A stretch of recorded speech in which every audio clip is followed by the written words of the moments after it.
live on the RTF Sports Network with Turf and Dylan. It is on and off the field. That was pretty good, right? That wasn't bad. That was pretty good, yeah. Yeah, that's my tired voice. Very deep. I'll try and get it sparked up here for everybody with our amazing episode that we have lined up for y'all. Mm-hmm. A lot of Cam Newton talk coming up in the New England Patriots. Did they just get a very, very high name backup, or is he actually going to compete? Who knows? But we will talk about that in detail. I don't know if we're going to have the same opinion on that yet or not.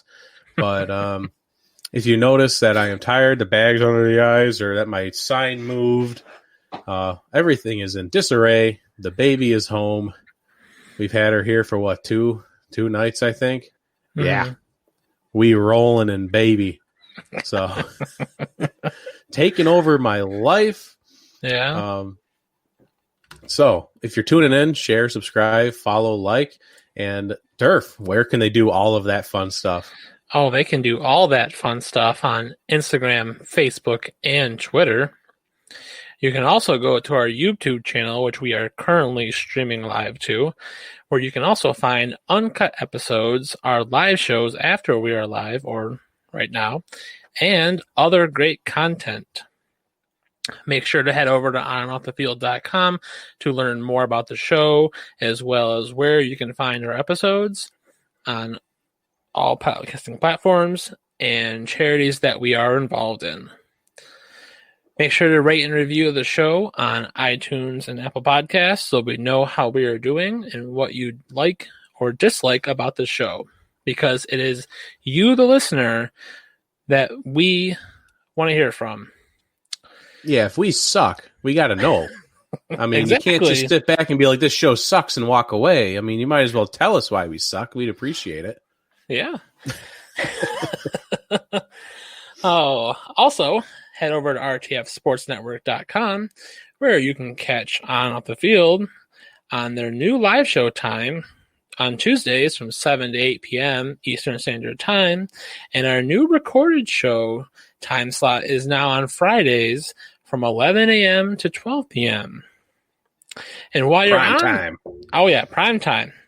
And while you're on the RTF Sports Network, please make sure to go check out all the great blogs that our writers on the network have written. There's some really great content there, so check them out and get reading.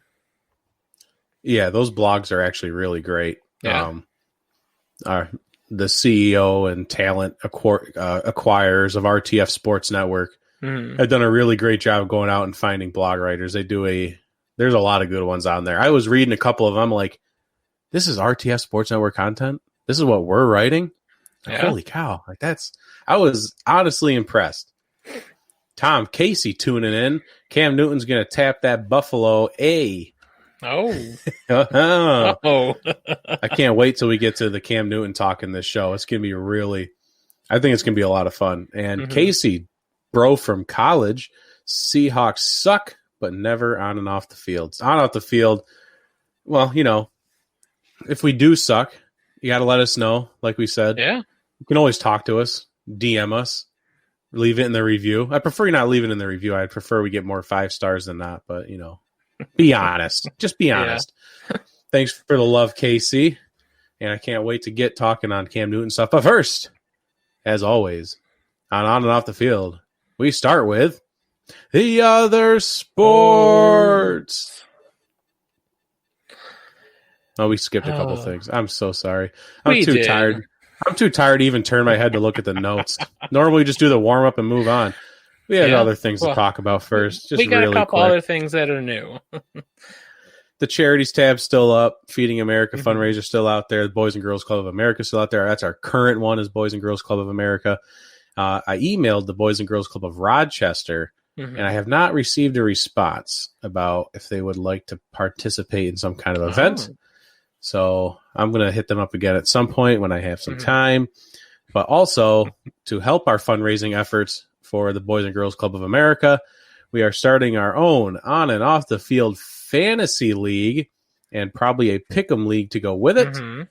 there'll probably be 2 separate leagues, so 2 different buy-ins. We are not sure what the price point is going to be set at yet.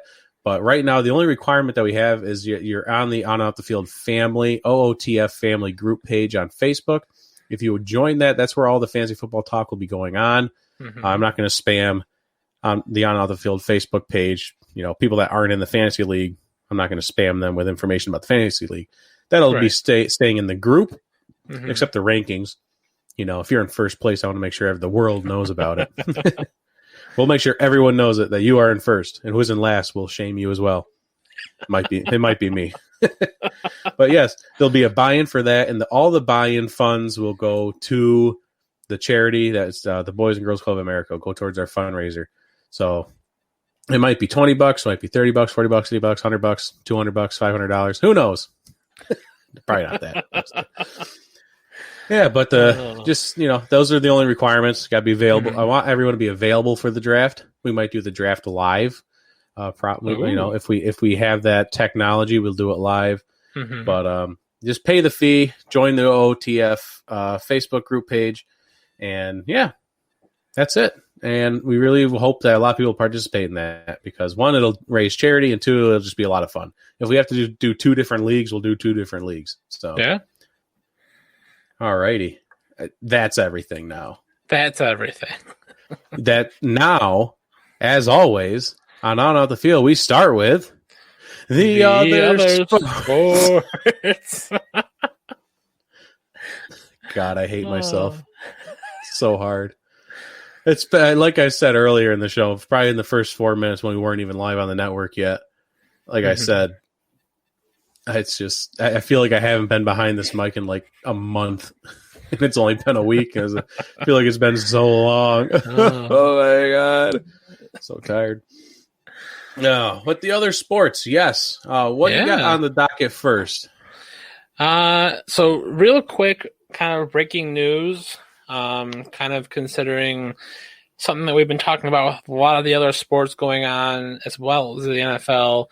And just breaking this afternoon, probably within the last hour, I was watching the live video on Facebook. The Mississippi state governor has signed a bill to remove the current state flag so that we can move forward together in the right direction in Mississippi. So we are making those conscious efforts to get rid of subtle racism. Wow, I can't talk today. One step at a time. Yeah, I'm just Googling what the flag of Mississippi is, because honestly, I didn't even know states had their own flag. Like, what's New York's flag? I have no idea. Oh, you make my head hurt, Dylan. Yeah, I honestly didn't know states had their own flag. I just thought we flew the regular flag. But for those who don't know, that is apparently the current flag of Mississippi, which is just straight up pretty much the Confederate flag with red, white, and blue on it. So that is being taken down. And I believe I also saw earlier in the week, my brain is mush. I don't remember if it was Mississippi and Mississippi State. They had a rivalry, and that game was always called the Civil War. I believe it was those two schools. So they have decided that they're going to nix that name for that game. They're no longer be called the Civil War. So to go with this flag, it was one of the running backs from Mississippi or Mississippi State that came out and publicly said, we all praise Bubba Wallace for being brave and standing up for NASCAR, what he did. But then this running back, this star running back for, I believe it was Mississippi State, comes out and he says, I'm not going to play this year. If you don't change the flag with everything going on, I'm not playing. And, that's a brave stance to take regardless of what sport you're in. And I know back in the day, everyone tore apart Colin Kaepernick for taking a stand, and just because it wasn't popular back then. Now it seems like everyone's taking a stand. But the fact that you just single yourself out, you go out there and make a strong stance against the state. You stand up against Mississippi as a whole and say, I want that flag changed. That's a brave thing to do for a kid that's just in college as well. Just 21, 22 years old? That's tough. That takes some guts there, but definitely had to be done. Yeah, and it's like you said, and like what we talked about last week, I believe on Tuesday, because I don't think I was here for Thursday's show, but I was here for last Tuesday. That's just crazy. I was here for last Tuesday's show, but it doesn't even feel like it was a full week. It feels like it was a month. Oh, that's besides the point. I completely forgot I was here for last Tuesday. That's how long ago it was. We talked about getting rid of subtle racism, and that's like the Mrs. Butterworth stuff and the Uncle Ben stuff. People might be mad about it now, but guess what? In like 2 more weeks, you're going to forget it even happened. And now people down the road won't have to see, hey, this is our black person that makes syrup for us. And it's just like you don't need pictures of people to get your brand across. And like they took the Native American woman off of Land O'Lakes butter or something like that. It's just unnecessary. And it's gone. So we don't have to see it anymore, and it affects nobody. And it probably helps some people. So it's great. It's good stuff. What's next? What else we got on this? Durf did the notes, so I'm relying on. Well, we got a little NBA news here. So NBA Commissioner Adam Silver has stated today that the NBA is not full steam ahead, but on track for playing in Orlando, although this whole thing could come to a screeching halt if there is an outbreak or a spread of COVID-19 within the bubble, or if the NBA doesn't feel that it's safe enough to at least get to Orlando with everything going on in Florida. Mark Cuban has also kind of been on the same page as Adam Silver. That guy's always got something to say. Right? They're both optimistic about the chances of playing NBA basketball this summer. And when it comes to the concern, Mark Cuban has stated that if the general population in all of these cities, including Dallas, had followed those same precautions and hadn't gotten overly confident that this was behind us, we wouldn't be experiencing what we are today. So I think the bubble will actually make our players safer, end quote. Yeah, I don't disagree with Mark. Yeah. Mark does talk a lot, probably more than like any owner in the league. But he's not wrong. And this was it was just the funniest thing in the world. I believe I said it last week too. It was that Jim Halpert graph thing. It was like here was the fear of Corona, and this was how many cases there were. And now there's no fear of Corona, but now there's like a bunch of cases. And that's what Florida, and I believe it was Texas was the other state, did. They basically said, we sick of this, time to move on. They reopened everything, and the cases skyrocketed, and now they're back to basically square one. They're like in phase 1. If you're talking about phases, you're back to square one now because you ruined all the progress that you had. And now Mike Reeves from Twist Sports Talk on the RTF Sports Network says, F Corona. Open the gate, says Mike. That's one step you could take. That's one direction that you could take. But it depends on your opinion on the matter. But the reality is, at this point, affecting the NBA, I love Adam Silver. He always says the right things, it seems like. He says they're still on track. They have their bubble. They have testing in place. It feels like they have everything ready to go, but that bubble could be bursted pretty quickly because now, the Nets have a real concern because the Nets are supposed to play in this tournament, but Durant's obviously not going to play. Kyrie's obviously said he's not going to play. I don't know if he's officially opted out, but I'm pretty sure he's not going to play. Yeah, Spencer Dinwiddie, I believe is his name, is tested positive for the virus, so he's not going to be allowed in, even if he's healthy by then. Maybe still got another month about before they start. But the Nets will they be? I don't know if they'll be able to put a full team on the court. at this point. They're going to show up and be playing the bench. You have to get some help from other teams or something. They put the water boy in. Who's the head coach? Strap him up. Let's go. Put on some shorts, bud. You're going to be playing. That's a real concern. Mm-hmm. And what if that happens? Teams start dropping out like flies. This is in Florida. Mm-hmm. Florida decided, open the gates, says Mike Reeves. Yeah. And now they're all shut down again. There's a lot of concern from these players going in. And now I believe even what was the sport? Someone said there, it was baseball. Mm-hmm. Mike Leake, I believe, said he came out and said he's not going to play this year. Yeah. He's done. Pitcher. Yep. That's a starting pitcher who said he will not play this year. I realize it's only 60 games this year, but for baseball. But the Rona is affecting the sport, whether the sport happens or not, because players have the option to opt out, and we're seeing it happen left and right now. Yeah, definitely. Yeah, I really want to see the sports happen. Mm-hmm. Obviously, I want to see people play, and I guess before we move off of the topic completely, I did hear about with the NFL. The NFL has opened up, allowing people to say, you do not have to play, just let us know in time. Mm-hmm. But then here comes the topic. What if there's not enough players on the roster, enough starting quality players? Is it going to weaken? Is it going to go towards the XFL style? They're going to put out some content, right, but how good of content is it really going to be if by the time the NFL season shows up, 10 players per team are not participating because of they're worried about the virus, especially if they have to end up playing in a bubble. Who are they going to find more players, or are they just going to ride with what they got? I don't know. I think it's going to be tough. And I kind of touched a little bit on this last week from the Friday show.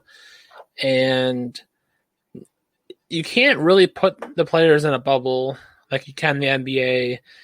And you kind of have to go on this honor system with you hope they're following the correct practices. You hope they're staying socially distant. And if they're not feeling well, they're getting tested and just trying to reduce the spread as quickly as possible within the league. And it's going to be hard because you have over 2,000 players in the NFL as compared to, 600 in the NBA.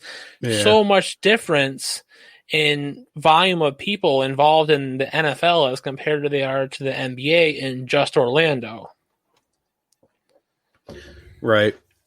And you have to shut down a whole city just to house them safely, because they're going to have to leave at some point. You're literally not going to hold them up into one building for 4 months. You have to put them in some kind of hotel, a bunch of hotels. You're going to have to shut down and evacuate buildings just for NFL players to keep them inside a bubble. It's not it's just physically not possible. It's just not. Yeah. So if anyone thinks that playing inside a bubble is something that the NFL is going to consider, I don't think they can consider it. No. I don't even think it's an option. No, I think there's too many teams and too many people for the logistics to work for that. I know we talk about Corona every single week, and we kind of have to. It's what's affecting the sports world, and it changes every single day. So we have to come around and at least talk about it a little bit every single week, and it's even affecting golf as well. Yeah. I believe it. Who was the? Oh man, was it McIlroy? McIlroy, Rory, oh god, how do you say his last name? McIlroy. Yeah, I think it was him. He had to play the final round of the last tournament they played by himself because the other 3 dropped out.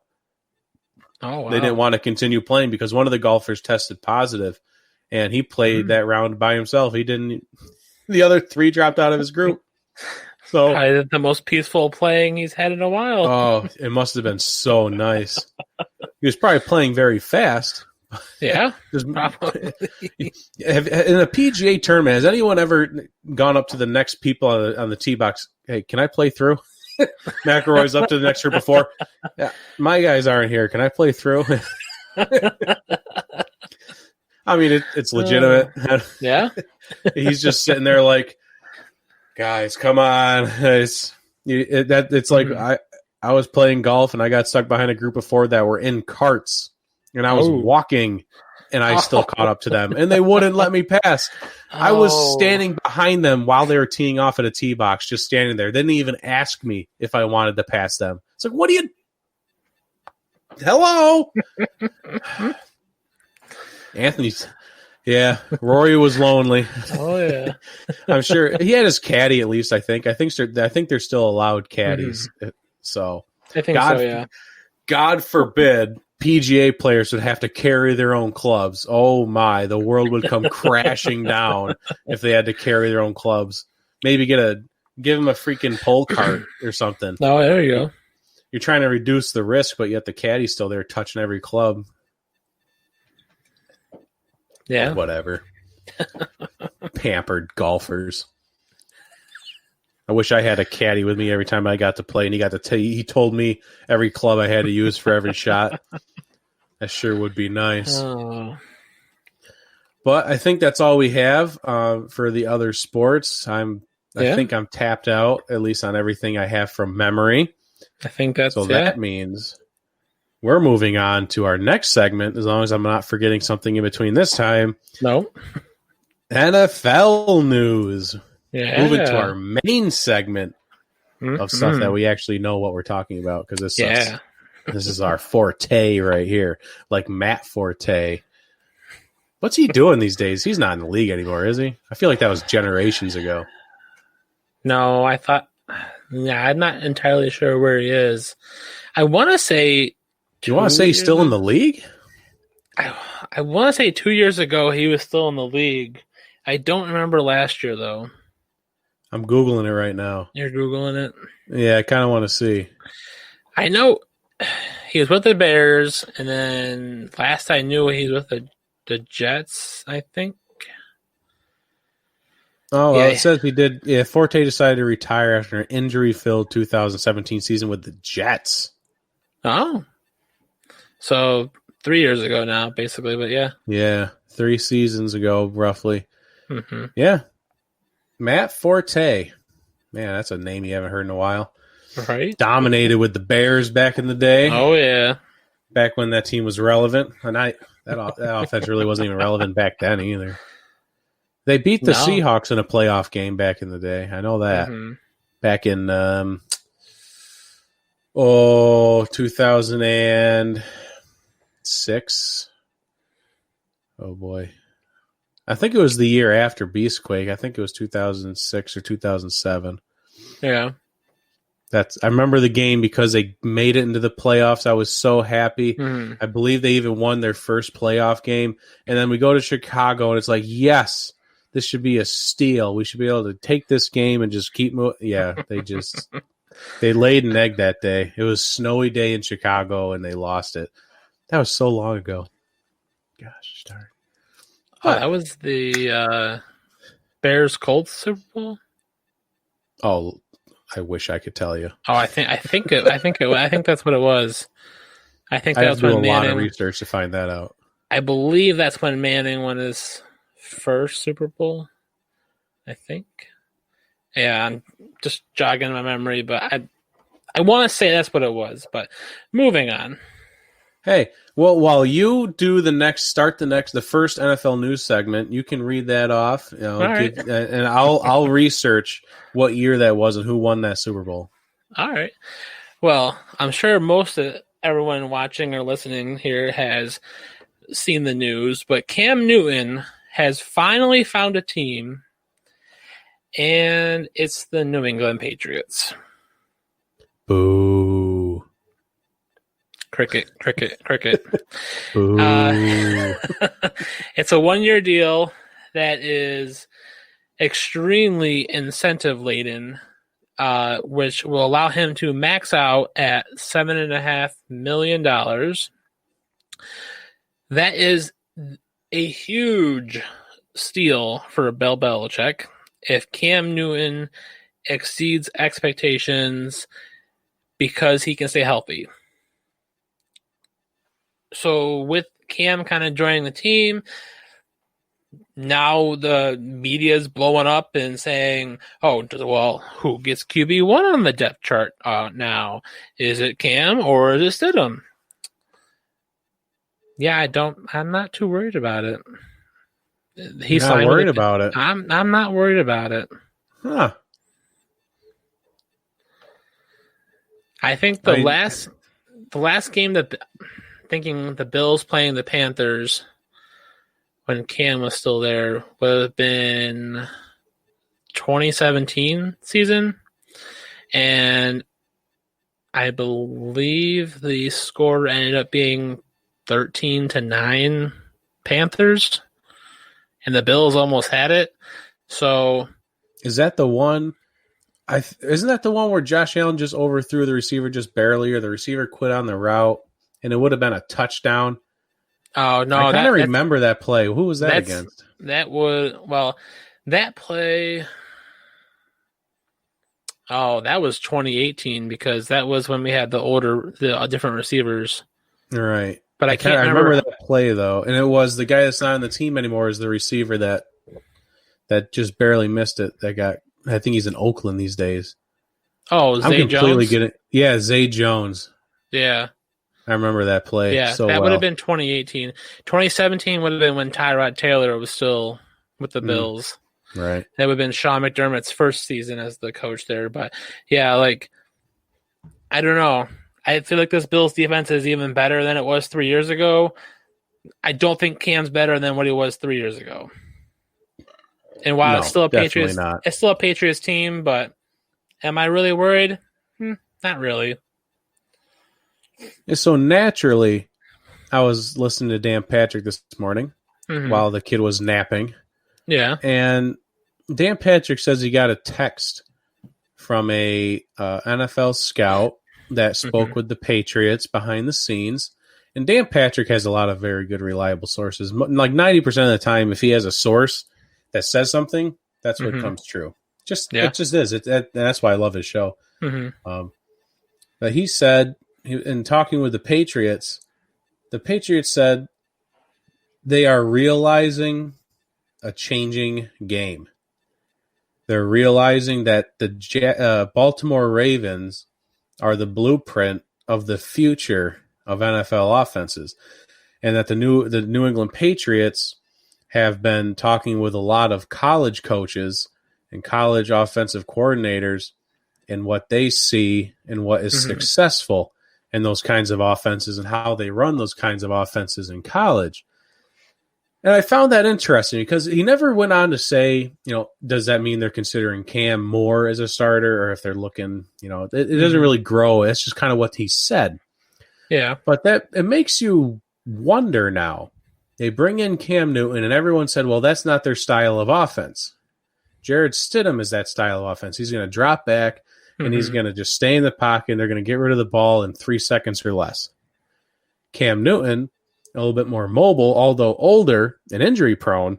If they're looking to alter their offense, or at least add some aspects to their offense that allows Cam Newton to play, kind of like what they do with Taysom Hill in New Orleans, kind of add like a quarter of their offense specifically just for Cam Newton to come in and play. That seems to be what people are leaning towards, because now we might see it with the Eagles. Carson Wentz with Jalen Hurts maybe coming in for a quarter of those plays, just running something more mobile so Carson Wentz doesn't get injured anymore. So is Cam Newton going to be the starter? He's going to have to show a lot in training camp, and if they even have preseason games, he's going to have to show a lot that he can move and throw in preseason for him to, because the Patriots do have a lot of trust in Stidham. They didn't draft a quarterback. They didn't grab any high profiles for backups. They trust him, and I believe that. I believe that the Patriots believe that Stidham is their future, and I will accept that as their fate. I'm fine with it. Whatever. You want to ride with them, go ahead. But they bring in Cam Newton, and you at least have to acknowledge that he is a high-profile player. Mm-hmm. And if he is healthy, which he's shown that he kind of is in his Instagram posts, it's something to keep an eye on. It'll be a battle in preseason. Yeah, I think so. I'll take a quick pause here for a little station identification. You're listening to On and Off the Field on the RTFSportsNetwork.com. All right. Hey, good job with that. Thanks. I've been thinking about that for a couple of days, thinking we should try to do something like that. Yeah, the wife told me to do that months ago, and I just never did it. Man, that's a good call out. But yeah, so I was kind of listening there, and it was interesting that the Patriots kind of realizing that the Ravens are the blueprint of like future NFL teams. I really wonder how the Chiefs feel about that. I bet you they might be a tad salty. I would think so, because, if the Ravens are the blueprint, I don't think it's championship caliber. Maybe regular season championship, like you can be good in the regular season, but then choke in the playoffs. Yeah, that's not maybe. It's not a great format or a blueprint. If you want to win 14 to 15 regular season games, that's your blueprint. But it's interesting that they're considering changing, going from a style they've had for 20 plus years. But maybe maybe Tom Brady leaving is the straw that broke the camel's back in New England, and now they're like, hey, we can't do this anymore. We got to find something new to do. Right, and I think that might have to play into just the players on the team. Mm-hmm. I mean, you look at Kansas City, and they have speed, and mm-hmm. guess what? More speed on top of a quarterback that can chuck the ball 80 yards without even trying. Mm-hmm. And I think it comes down to personnel at that point, where if you can't build your team to be complete speedsters and get as lucky as the Chiefs have in the draft, now you just bring in a guy, change your offense to something that's easier. It might not be easy to do a run offense that well, mm-hmm. but I don't think you need as much. You don't need as many personnel as the Chiefs do. You need mm-hmm. a solid offensive line, which the Patriots do. They have a pretty good offensive line. I would say top mm-hmm. 10, but I'd have to do a lot of more research to get a solid number on that. Mm-hmm. But they have a good offensive line. They have a pass-catching running back, a solid one, and James mm-hmm. White. Sony Michel, we're not sure what that is. But mm-hmm. and then they have a bunch of possession receivers like Edelman. N'Keal Harry might be in there. Yeah. But they have receivers that can run very good routes inside, and that's what you need in an RPO run-first offense. And mm-hmm. I think with that, if that's the blueprint you want to go for with that personnel, I go for it. I think that's a great idea. Yeah. If that's really what they're aiming for. But mm-hmm. I don't think Cam Newton's going to be able to run that offense as well, efficiently, and as fast, obviously, as Lamar Jackson can with the Ravens. Mm-hmm. So it'll be if they successfully pull it off somehow, it'll be a poor man's Ravens, and I don't think they're going to win any playoff games with that. I don't see that at all. No, and I think it kind of move on to the next, kind of leads to the next question here, and something that I was glad to see, but yet a little surprised that a lot of the national media didn't flip on the AFCs. A lot of people are still saying it's the Bills division this year. The Patriots aren't taking it. The Bills team is just too stacked up. Now, granted, you have some of your more controversial media that as soon as Cam Newton signs with the Patriots, are like, oh, there's the Patriots. It's going to be Patriots Bucks in the Super Bowl. Mark it down now. Did it again. Right. I'm pretty sure the Vegas odds got significantly better for the Patriots to make the Super Bowl than what it was before Cam Newton signed. And it's one player who's I don't want to say this wrong. Is it a 9-year veteran? I think he's a 9-year veteran now. Oh, I think he came in in 2011. It sounds like the 11 draft, yeah. Yeah. And yeah, I just don't see an entire team riding his back to carry them to the playoffs and to the Super Bowl. It's just not going to happen. And let's not forget, free agency was a son of a gun to the New England Patriots. They lost all of their starting linebackers on that defense. Yeah. All of them. Even the linebackers that you weren't sure what their name was that was starting, he's gone. Yep. I don't even know what his name is, but he's gone. They lost, I think it was 3 or 4 linebackers total in free agency. That you can't lose all your linebackers. That defense, sure, don't throw it to Stephon Gilmore. Guess what? There's 10 other players you could probably pick on. Whether you're running the ball, throw it to the middle of the field, or throw it to the left side of the field, you're going to be fine because as long as you avoid Stephon Gilmore, you should be fine. And Andreas Hetrick comes in. One player doesn't make a team. He had a new system to fit into. Cam and Pats do not equal Super Bowl. And that is the other part on the offensive side of the ball. You can add Cam. That's good and all. Let's say he's healthy. Let's say Cam Newton is 100% healthy, and he is Super Bowl / MVP season Cam Newton. Great. That is awesome. The Patriots have never run an offense with a mobile quarterback in the past 20 years. So they're just going to there we go. We're a running quarterback RPO offense now. Congratulations. We did it. Bill Belichick's a very smart guy, but I don't even think in one season he could completely change an offense in the past 20 years that won him 6 Super Bowls and just be like, yeah, let's do it this way now. Especially this off season. Like I think that makes it even right. He might have had a chance in a regular off season, but this year, not a chance. Yeah, very, very unlikely. And I thought just before we touch on some other AFC East teams, the contract itself, this part was, Patriots like. Oh, yeah. Because, they lost a 3rd round pick, which we'll get to in a moment. They lost the 3rd round pick, but then they signed Cam Newton to I don't even know if this was veteran minimum. This was like below veteran minimum. It was something insanely low. The base deal was basically insulting, but with an incentive-laden deal that goes up to $7.5 million. But if the things go the Patriots' way and they just bench him and he doesn't work out, they pay him almost nothing. And if he's traded or let go or whatever happens for any reason, guess what? They get a 3rd round pick. In 2022, though, not 2021. Right. But still, yes. Get their pick back eventually. Right. Which, when we get to them losing the pick, that's just very. Yes. We'll get to that in a minute. I don't want to jump the train there, but it's so Patriots that they did they did. It's disgusting that they get away with things like this, but. We got another comment from Byron Peterson. Oh yeah, that's is that relation to Fred Peterson? Yeah, little brother.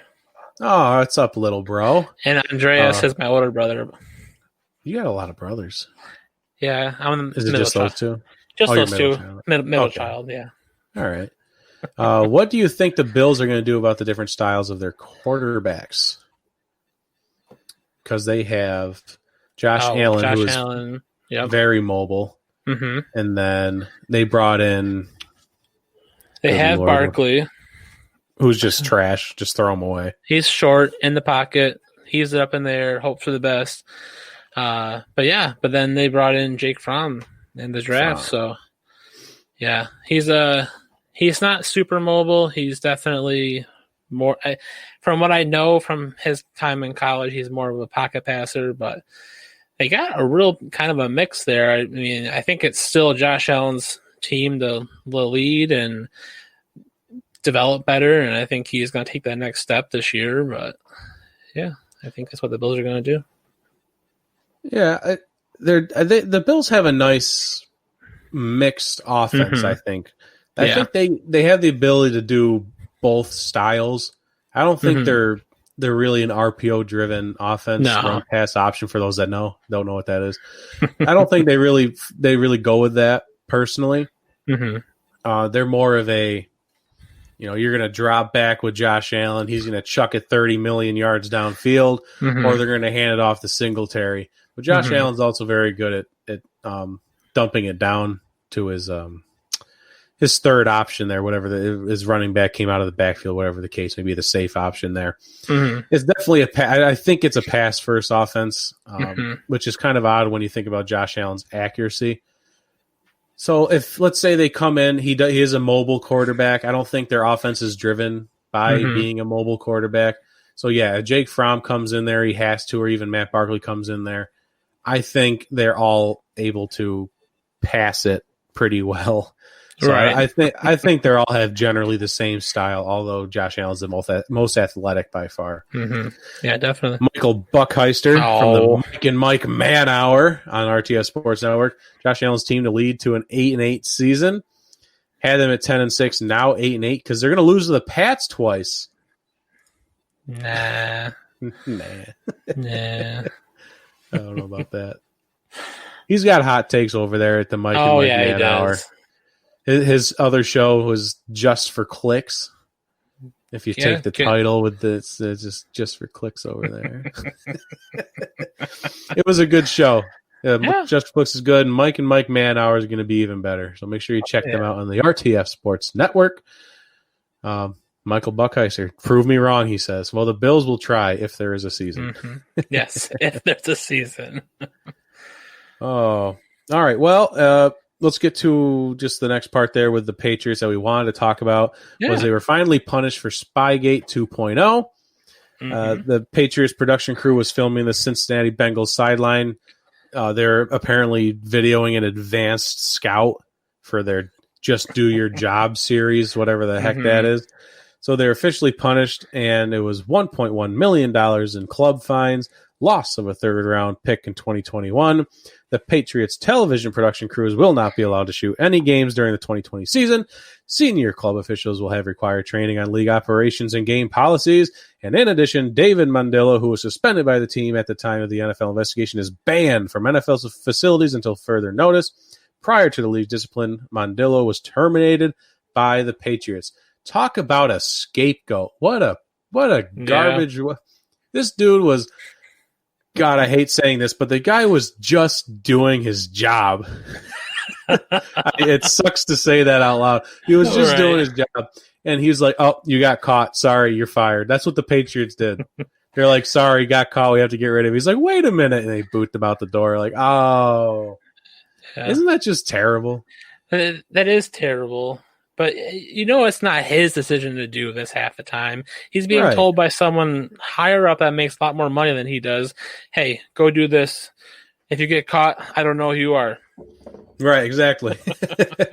They do the Men in Black flashy pen thing. There you go. Yeah, we never had this conversation. You don't know who I am. Yeah. But that brings us to our third-round draft pick real quick. I mean, they lose their third-round draft pick, but if Cam Newton ends up getting kicked out the door at some point, they'll get their third-round draft pick the following season. They'll lose a third-round draft pick, and then Cam, and if they lose him in the offseason, they get a third-round pick. Yeah, so Bill Belichick is the GOAT. He's very good at what he does. Yeah. And that's obviously been proven. And I think he's trying to do everything he possibly can to not make a fool out of himself this next season, his first season away from Tom Brady. That's got to be his only goal. I'd like. I'm sure. I have to do something so I at least get a winning record. I cannot mess this up or I'll look like an idiot. So you think that's not enough for the Patriots? I don't think it's enough because this is now a second time that they've done this and have been caught. You don't get less penalties because this is your second time in getting caught. You get more penalties. You get more discipline. Take away another draft pick. Fine them some more. Can we ban them from the playoffs? I'll agree to that one. I don't know. Why does this team continue to cheat their way through this kind of stuff? They got caught. Yeah. I mean, I think there's two reasons I think they got less punishment this time. The first one, it was a winless Bengals team. For one, they just straight up didn't need to cheat, but they did anyways, whatever the case may be. Mm-hmm. And you can say they didn't cheat, they were really just doing it, whatever. I don't care. Because the second reason is why they got less punishment is because they had a good story. I think, hello, Sylvia, from Carlisle. Carlisle.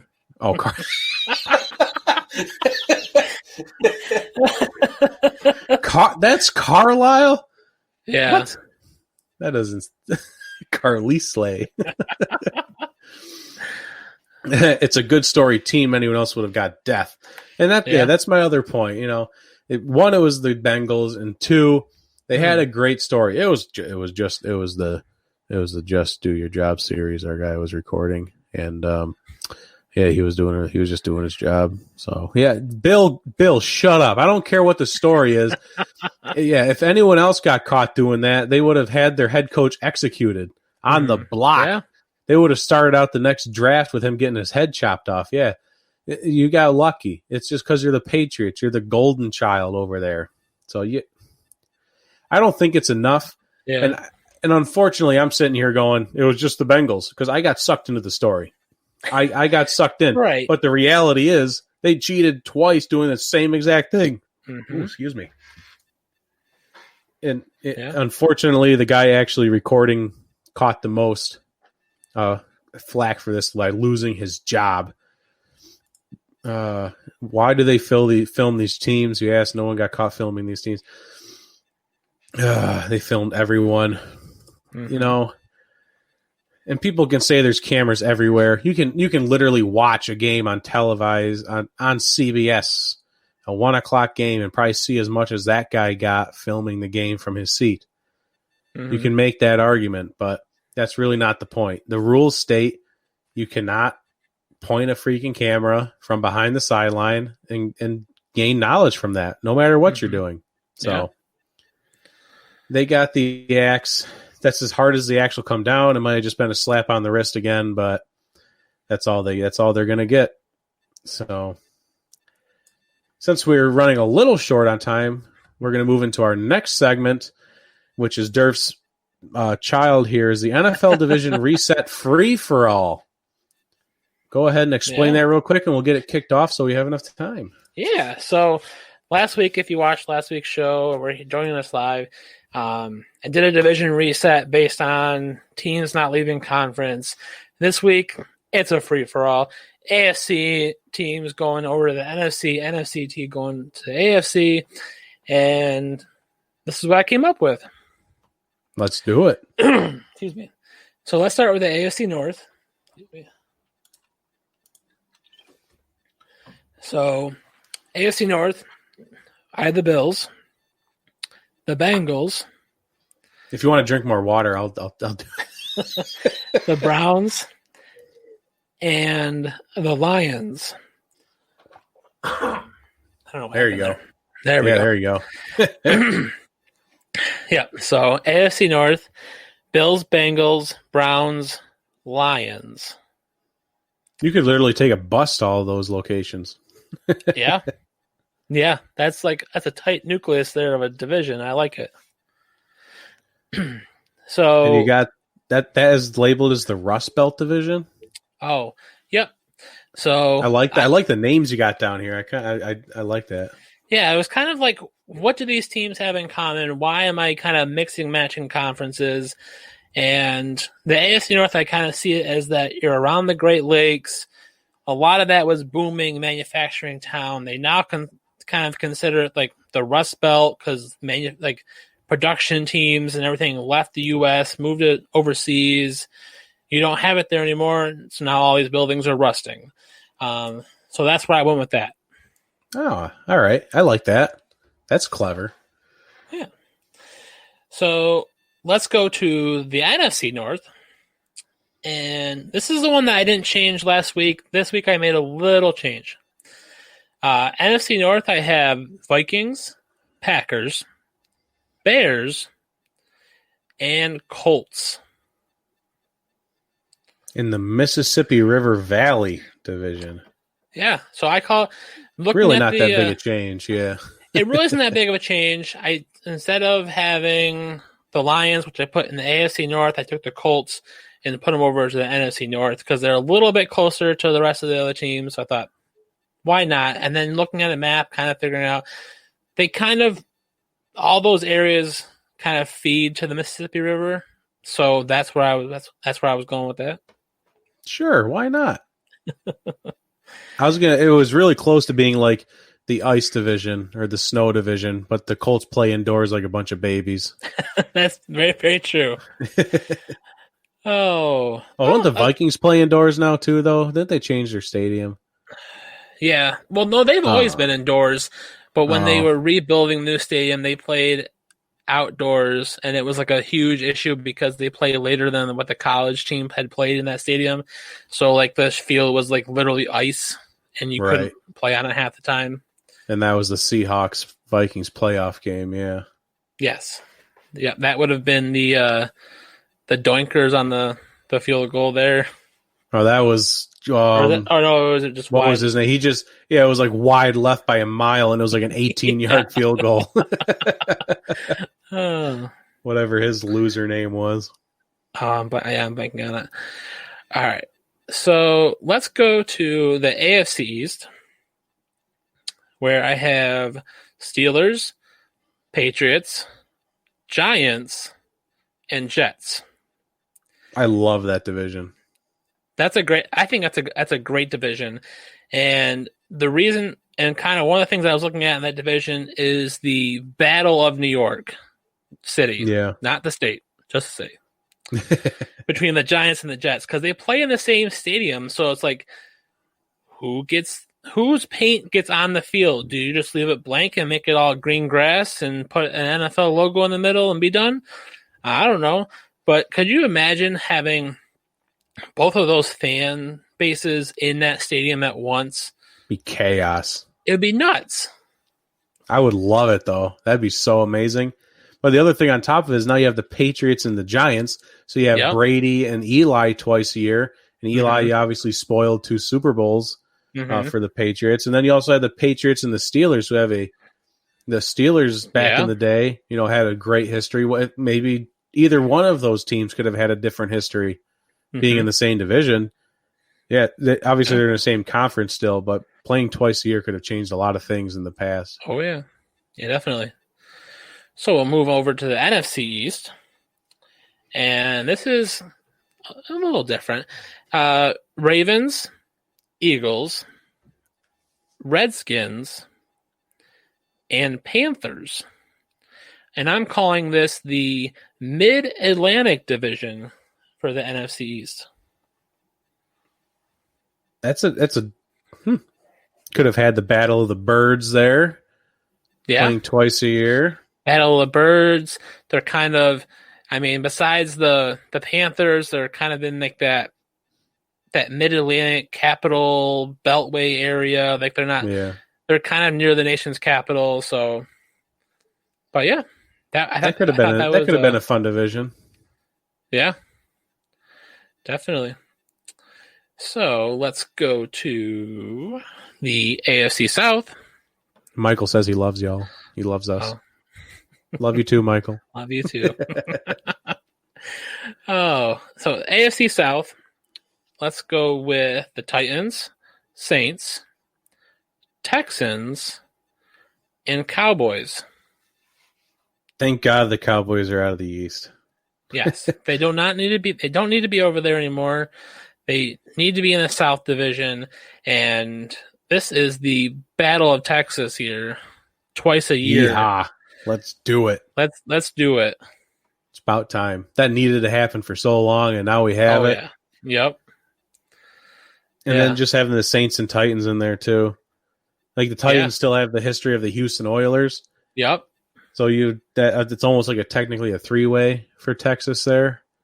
Yeah. If you go at least in the past. Right. Yeah. That could have been a real fun division. I love Texans against Cowboys twice a year. That would have been then it would be some so real good games.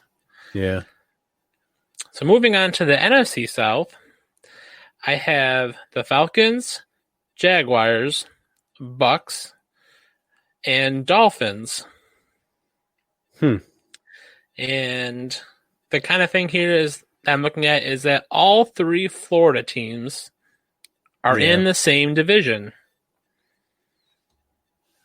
So they can literally take a bus for Florida, but it's just worse teams. Yeah. I mean, if you go way back, you have like Dan Marino, Mm-hmm. and then with the Bucks and their creamsicles, they won a Super Bowl back in the day. Yeah. I don't think the Jaguars have ever been good. But then the Falcons, at least, the Falcons would probably run this division most likely. Yeah. I think it changes a little bit and now as compared to back then, but yeah, you probably would have seen a lot of Falcons division championships there. Yeah, and then Michael comes in, takes the words right out of my mouth there. All three are sucky.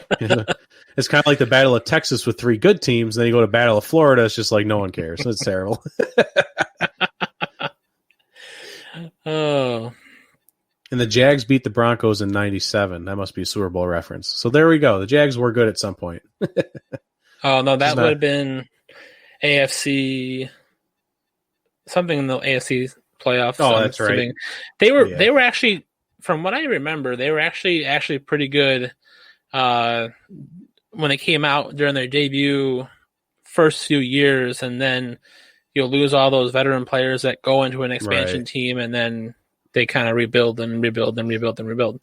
And they haven't rebuilt since. So moving on to the next one. All right. And let's end up with the AFC West. I have Broncos, Raiders, 49ers, and Seahawks. So you're moving my Hawks into the AFC. I mean, they're just going back. Right. I was going to say that. I should have said that initially. I like that division. I like playing in Denver. Yeah. Just saying. But that's probably, if you look at a map, that's probably the largest in square miles. Yeah. Covering the Northwest to the West Coast and then all the way over the Rockies with the Broncos. But it just seems like a really interesting division. It'd be interesting to see if that division was 10 years ago. Where are those teams now, and how did they build, and how did that division end up developing as compared to how it has been? It's a strong division, that's for sure. And the 49ers get to keep with the Seahawks rival games. Yeah. So then last but not least, we have the NFC West, where I have your Super Bowl champion Chiefs, the Arizona Cardinals, and then we have the Battle of Los Angeles with the Rams and the Chargers. I like the battle. It's another thing with Florida. You know, it's a battle of LA, but it's just like, yeah, no one really cares. Not right now, but years ago they would have. And I think the Chiefs against the Rams, at least a couple of years ago, seeing them play twice a year. I mean, obviously they had one of the best regular season games to date, and if they got to play twice a year, that would be amazing. At least modern day. You know, at least maybe 2-3 years ago and right now. Yeah. So that's our division reset, and I personally love them. We should probably get this posted. We'll find a way to post these divisions so you know moving forward what you missed, or if you just rewatch this if you want to figure it out. You can rewatch it on any of our podcasting platforms, which are available on onoffthefield.com, and you can also watch this again on YouTube. And our On Off the Field YouTube page. All links on onoffthefield.com. One-stop shop for everything on and off the field related. And you can also catch us all the time on RTF Sports Network. Not all the time, but we're on there right now, and 11 to 12 on Friday. Yes. So, as we sign off as another successful week of On and Off the Field, we let you know. All hail the Jockstrap King.